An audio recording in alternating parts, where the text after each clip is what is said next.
Hello, Mrs. Larrabee here. I just wanted to give you a quick introduction onto our new lesson. It's all about contours.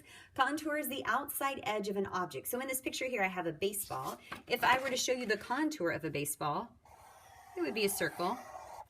The outside edge of this baseball is a circle, right? That's pretty simple. So we're going to move on to something a little more complex.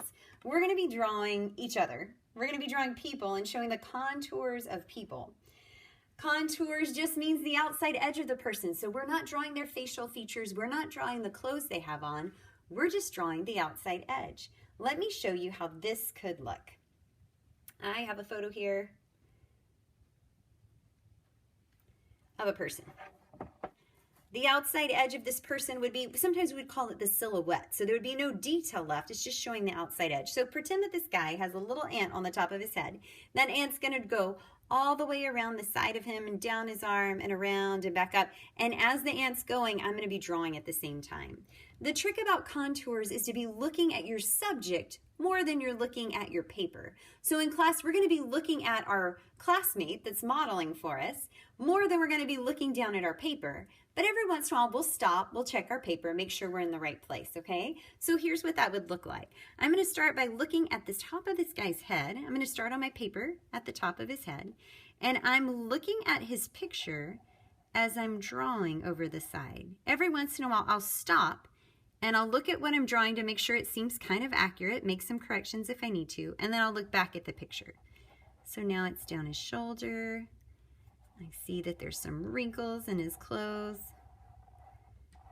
His arm, he has this band on his arm. I won't draw the band, but it might show a little bump on the side of his contour. And his hands. And now I'm going back up. I'm realizing that his arm gets a little wider as it goes up. And then when his clothes start again, they start to get a little wrinkled again. This is something we're going to go slow on. So I actually need to slow myself down and not rush. Okay, I'm kind of looking at where his shirt kind of ends, kind of in the middle of his arm, and now we're down to the jeans.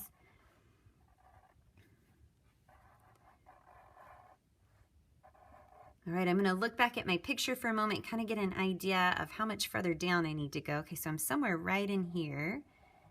And then his shoe. And you know, the thing about contours is they look a little odd without the details in place.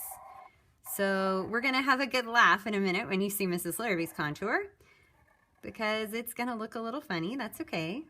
All right.